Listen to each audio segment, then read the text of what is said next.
I'm live. This thing drives me nuts. It's Tuesday's edition of 15 Minutes of Game with J and D here on Get Vocal, and we are going to be talking about some of the craziness going on in NBA free agency. And Jay, you're the expert on this one, so go for it. Expert. Well, wait a minute. I can sense a tone in your voice already. Yeah, you have a tone about the free agency? I do. What's the problem?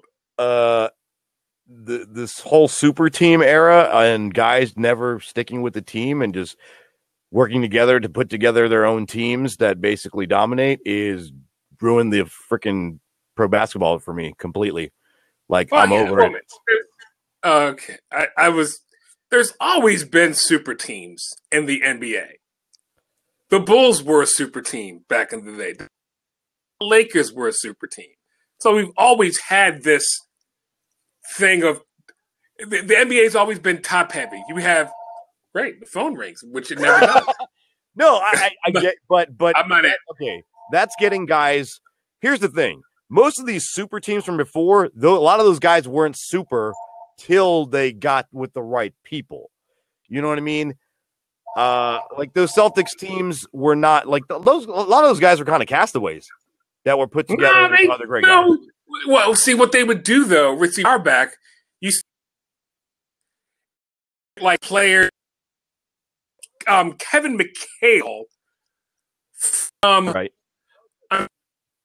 That was like Red Auerbach used to swindle dumb teams. He would sell his aging vets to a dumb team like the Cleveland Cavaliers or the Denver Nuggets, somebody like that. And he would get either a player that he knew was really good and would fit his system, or he'd get a draft pick. Like, that's the way he got Larry Bird. That's the way he got the Len Bias pick. That's the way he got the Chief, Robert Parrish. Robert Parrish. He swindled Golden State.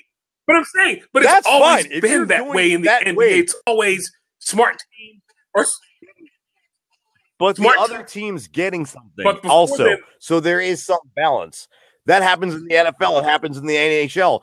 Teams say, well, I'll take this guy who's an aging veteran because he might help us sell tickets and make some of our young guys a little bit better. So there's some guys who can learn from him.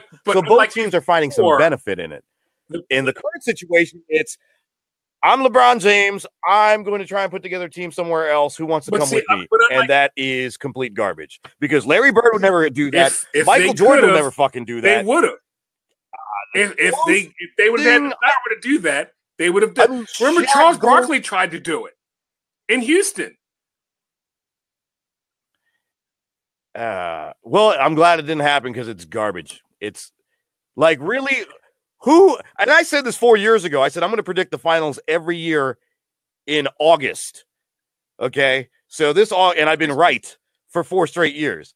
And this August, I'm sure I'll make my prediction. And I'll go on a limb right now. It's not going to be the Lakers right now. The Lakers aren't. Unless Kawhi ends up there. They aren't. I mean. They're not done dealing.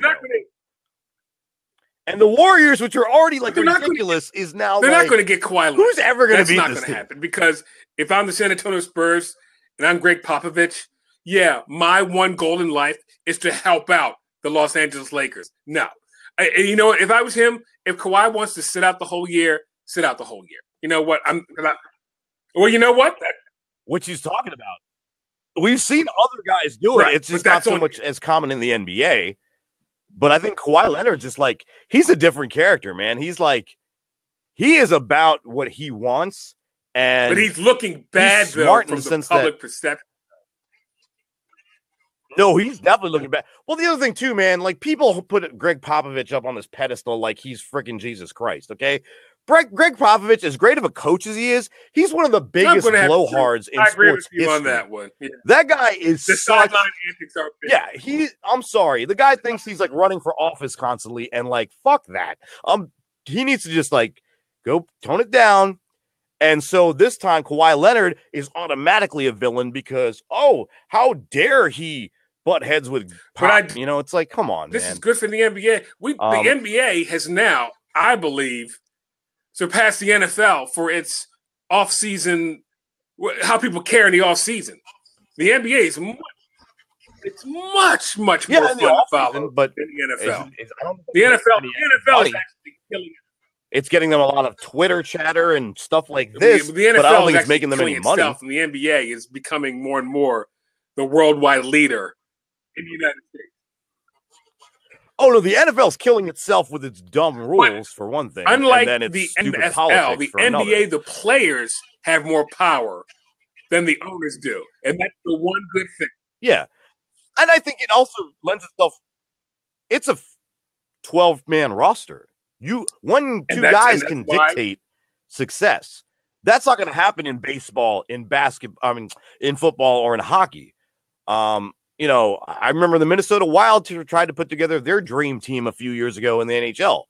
Didn't work. They had the two biggest free agents on the market that they signed. It hasn't amounted to anything for them 8 years later. I mean, at the time in hockey, that was as big as LeBron and Boston. You know how great that was? Miami. That was like the no idea what you're talking about. That literally, but didn't make a flip. But even okay, so LeBron decides to make this deal to go get Chris Bosh to join Dwayne Wade in Miami, right? What did they get out of that? They got 2 championships. Did they dominate for years? Did they? They lost to the freaking Mavericks. There should be that first year, which is they should have lost to the Spurs that one year. Ray Allen was the difference in that with the miracle shot. I mean, this was not. It's not good. The Celtics it's not entertaining via trade, via swindling somebody else, but the Celtics did it. They got their championship.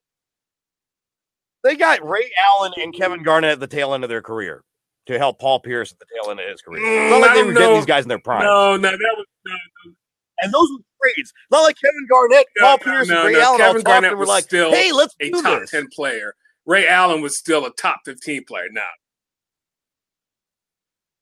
I'd say Kevin Garnett was still a top 10 player because the position he played was a thin position. There weren't very, very good, very many good power forwards anymore, which is another thing. Like I like the pro game is laughable to me now because it's turned into the college game. It's guys just running up and jacking up threes. There's no teamwork anymore. That is so not it's true. It's sad. So not true. The big part of that.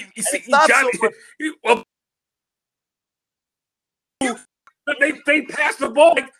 Houston's the only team, and that is it. If nobody just go to Houston and the Mike D'Antonio thing, yeah, that didn't work. But the teams who win, LeBron, his whole thing is passing the ball. Like I said, Golden State, ball movement. Don't say that. That's crazy talk when you say that. Yes, they are. They're not drawing up. Yes, plays. they are.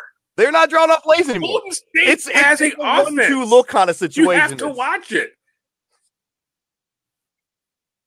Right. No, it's a beautiful thing. Don't get me wrong. They are an entertaining team to watch. What I'm saying, the overall product, when it's so predictable, it's like knowing the end of a movie. It's not what you think. Every time. No, just because one team does that, that's not what the whole NBA is about.